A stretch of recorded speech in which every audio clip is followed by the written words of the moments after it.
윤석열 대통령이 모레부터 4박 6일 일정으로 동남아에서 열리는 아세안과 G20 정상회의에 차례로 참석합니다.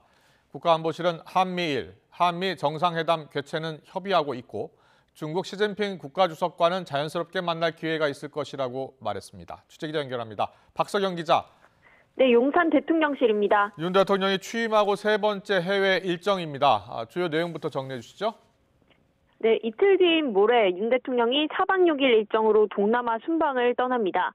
이태원 참사로 해외 일정을 예정대로 진행할지 말지 막판까지 고심한 것으로 전해졌는데 외교 일정은 그대로 진행하기로 한 겁니다. 윤 대통령은 11일부터 캄보디아 프놈펜에서 열리는 한 아세안 정상회의에 참석하고 12일에는 아세안 플러스 한중일 정상회의가 열립니다. 아세안 플러스 3는 동남아 국가연합 아세안 국가들과 한중일이 함께하는 협력체로 1997년 아시아 금융위기에 대한 공동 대응을 계기로 출범했습니다. 이번에는 윤 대통령과 기시다 후미오 일본 총리, 중국에서는 리커창 총리가 자리합니다. 브리핑 직접 들어보겠습니다. 한국은 한중일 정상회의 의장국이자 아세안 플러스 3에서 한중일을 대표하는 조정국입니다.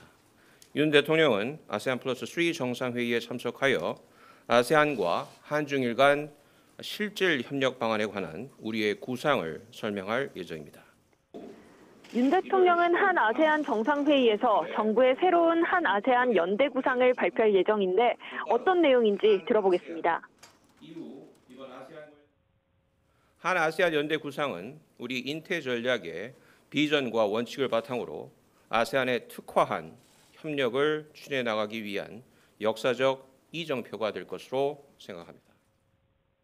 13일에는 동아시아 정상회의 EAS에 참석하는데 주요 안보 현안에 관해 이야기하는 전략적 성격의 포럼으로 윤 대통령은 자유, 평화, 번영에 대한 적극적 기여 의지를 강조한다는 방침입니다. 여기서 최근 북한의 도발과 핵실험 가능성이 주요 의제로 다뤄질지가 관심입니다. 윤 대통령은 그리고 13일 밤 인도네시아 발리로 이동해 15일 G20 정상회의에서 식량, 에너지와 안보 그리고 보건 세션에서 발언하게 되는데요. 다른 외국 정상들의 방한이 계획되면서 G20 일정을 다 소화하지는 않은 채 16일 귀국하게 됩니다. 네, 이번 동남아 순방에서 한미나 한중, 한일 정상회담이 열릴지가 관심입니다. 정해진 게 있습니까? 네, 대통령실은 아세안과 G20을 계기로 양자 정상회담 일정을 조율하고 있다고 밝혔는데요. 관심이 쏠리고 있는 조 바이든 미 대통령과의 양자 회담과 한미일 정상회담 역시 조율 중이라고 설명했습니다. 한중 정상회담 계획이 있느냐는 질문에는 시진핑 중국 국가주석과는 자연스럽게 회의장에서 만날 기회가 있지 않을까 생각한다고 답했는데요. 그런 만큼 중국과의 공식 회담은 열리지 않을 가능성이 커 보입니다. 그 밖에 캄보디아와 태국, 필리핀과의 정상회담은 각각 확정됐습니다. 윤 대통령은 귀국한 다음 날부터도 정상회담을 이어가는데요.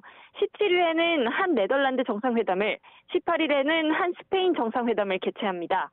최근 북한의 잇단 도발이 이어지는 가운데 미국 중간선거를 전후해 7차 핵실험을 할 거라는 전망이 높았습니다. 대통령실은 동남아 순방 도중 북한이 핵실험을 하게 된다면 미국과 일본, 중국 정상까지도 순방에 참여하는 만큼 현지에서 한미일이 함께 대응할 가능성이 대단히 높다고 설명했습니다. 특히 한미 정상이 현지에서 대응하는 것이 나름의 충분한 효과가 있을 거로 생각한다고 강조했습니다. 지금까지 용산 대통령실에서 YTN 박석영입니다.